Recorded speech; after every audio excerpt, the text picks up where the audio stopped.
Hello, fellow nerds, and welcome back to another video. As you all know, the other day, Blizzard finished their event called Blizzard Direct. By the way, isn't this Direct a Nintendo thing? So, the event happened a few days ago, and as usual, I'm late to the party. Here's the wrapped up version of the main updates mentioned in the event. Let's go. They kicked things off with Warcraft 1 and Warcraft 2 revamped. I haven't played these games back in the day, but I think it's very important, especially with all the discussions nowadays about game preservation, that they did this graphical update. They also made mechanical adjustments to ensure the games run smoothly on current-gen equipment. This is great for both worlds. For those who played the games back in the day, it offers a good dose of nostalgia by letting them relive those moments. We've all been there. We all have our favorite games from the past. And it's nice to see Blizzard making these classics available again. For those who've never played them, it provides a chance to see how it all started. These games are part of Blizzard's legacy and history, and I think it's crucial to keep them alive and accessible, whether for revisiting or experiencing them for the first time. In short, Blizzard has upscaled the models and adapted the games to work on modern computers. They've likely included some quality of life updates as well, like support for different resolutions. The games will obviously be available on Battle.net, so we can all give them a try.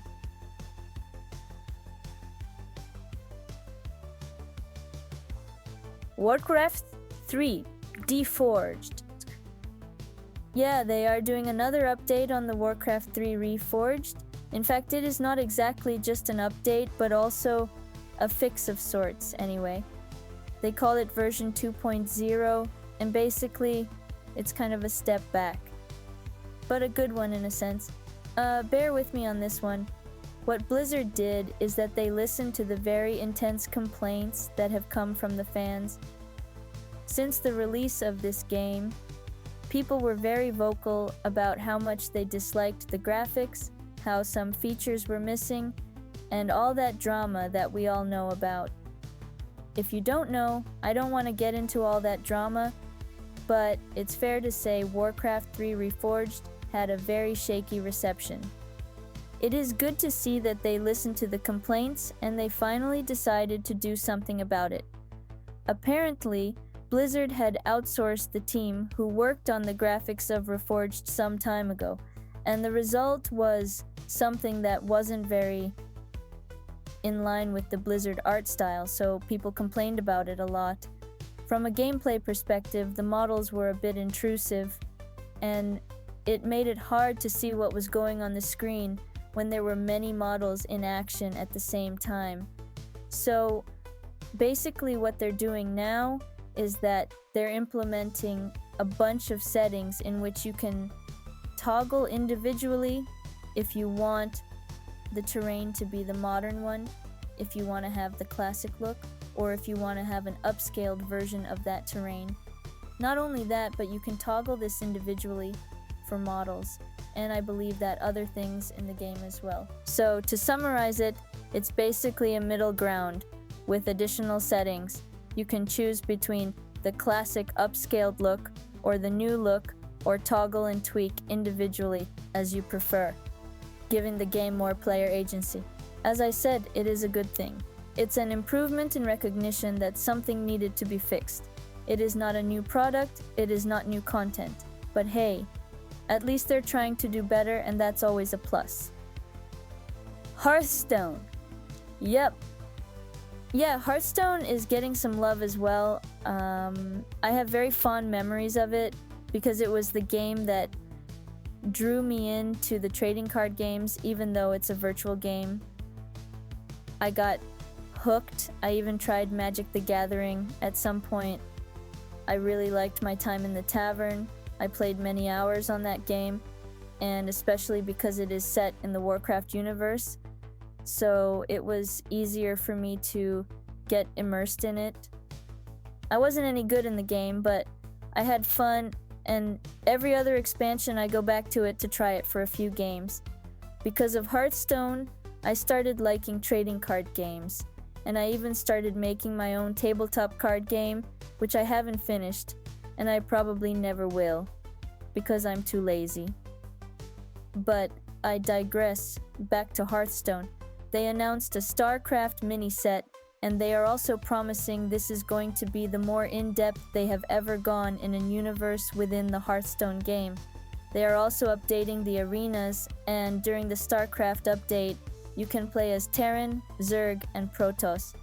Of course, you will have heroes like Kerrigan, like Raynor, and Artanis. And for those of you who are fans of StarCraft, this is a good chance to get into Hearthstone if you haven't yet. Fun fact, I never played the OG StarCraft RTS game.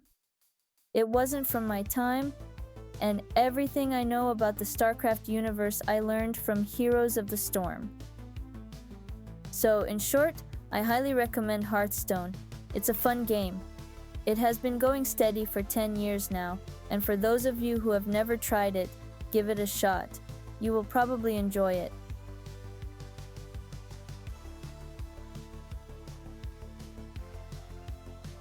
Warcraft Rumble. Warcraft Rumble is coming to PC as well. Good for them, and so good luck. Maybe some more people can play that. And yeah, so what about Warcraft Rumble? I don't play that, neither do any of you. Do you want to know anything about it? No, you don't. So yeah, there's that.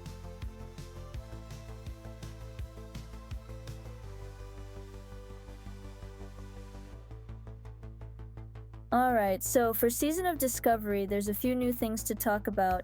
First off, next phase will unlock the Anquiraj raid.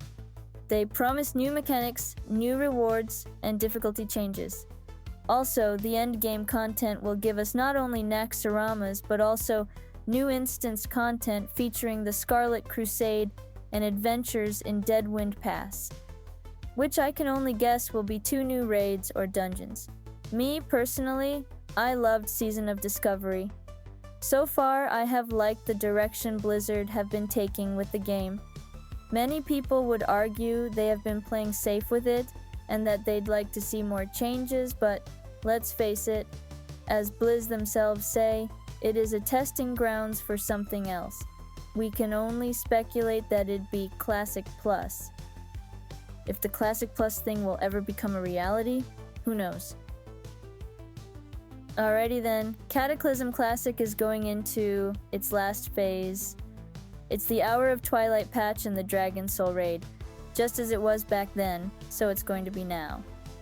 Well, no surprises here. Schedule is for early next year, but no specific date yet announced. Me, personally, I haven't played Cataclysm Classic. I tried it a bit when it released, but since I was more into Season of Discovery, I never really got hooked to Kata for some reason. If you guys play it, I'd like to know if it is still going strong and how it compares to classic servers regarding player count. Also, Mists of Pandaria. Of course, it was announced. It's the natural thing to happen after Cataclysm. It'll be up sometime in 2025. After that, we got what people are hyping up to be the second best announcement of the day, which will be Classic Fresh.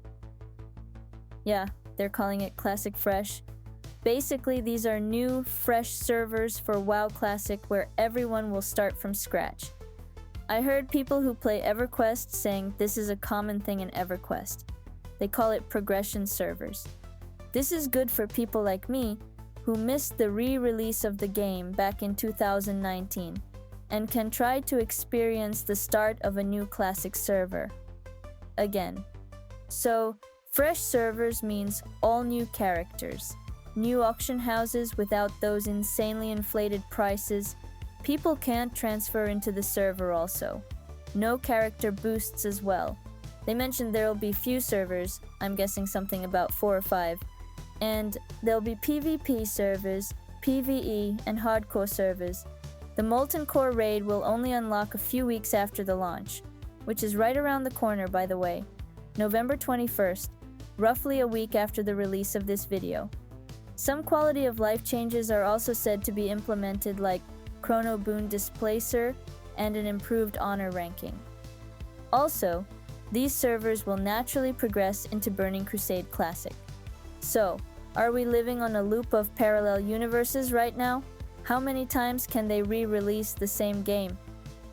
But why am I complaining? Am I gonna give it a try? Absolutely.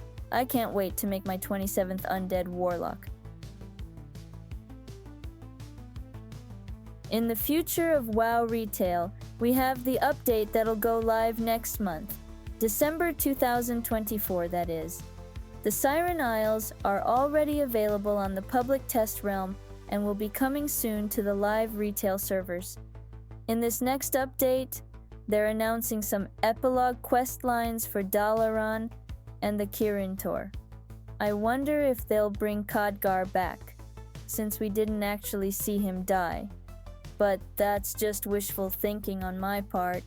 Ion said that in the next chapter we will see more of the Haranir, which people are speculating to be a new playable allied race. I don't know. I don't think they look good and I'm not interested in them. But hey, some people might like it, so it's a good thing. I just couldn't identify which model they use. If it's the female Kul Tiras model, or if it's a stretched dwarf model. If it's a completely different model, it's very unlikely that it will be a playable race. Plunderstorm is returning also.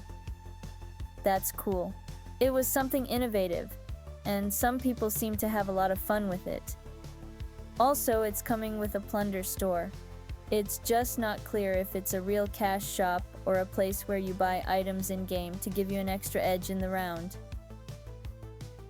We'll also be getting a new zone, Undermine, which is a goblin capital. And apparently, the next chapter of The War Within will be pretty much goblin themed, which I'm totally for it. I like goblins. There'll be a new arena as well, goblin themed as per. And they announced new ground mounts, aka cars, which are said to be 4 times faster than the regular ground mounts that we have right now. They're usable only in the Undermines, and you can drift and do car stuff. I read somewhere that you can do drifts in order to gain speed boosts. Mario Kart, anyone? I wonder how physics will work in this case. But if they could pull it off with dragon riding, they most certainly can do it with cars. The vehicles will be customizable, and I think we won't be able to fly in the Undermines, though they haven't exactly mentioned it. There'll be also a new dungeon called Operation Floodgate, and they're bringing back the Mother Lode as well. As for delves, there'll be 2 new ones announced, but I believe there are more to come in the future. Apparently they're happy with the way delves work right now. Sadly, there'll be no new followers. This means we're sticking with just Bran Bronzebeard for now. What a waste. Nothing against Branny Boy, but we could use more followers.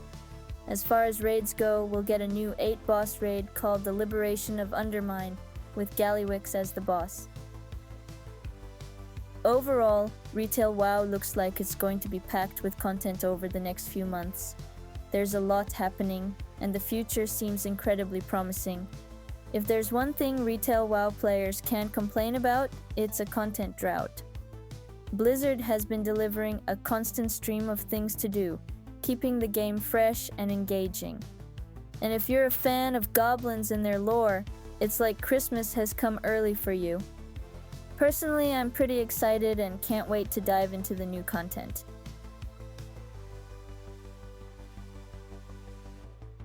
And finally, the big reveal. Player housing is coming in the next expansion, World of Warcraft Midnight, set to release in late 2025, likely November. I'm genuinely excited, though I do wonder why it's only being added now. We don't have much to go on about it yet. All we have is a teaser with a warrior entering his home after a hard day of questing and enjoying a good beverage while he sits by the fire. I've wanted WoW to have player housing for years, but I'm concerned about how it'll be implemented. My main worry, and one many players share, is if the housing is entirely instanced. What's the point of having a cool house if no one can see it? In an ideal world, You'd find a plot in a zone like Elwyn Forest, build your house, and let others admire your trophies, or maybe even interact with vendors on your porch. That would be amazing.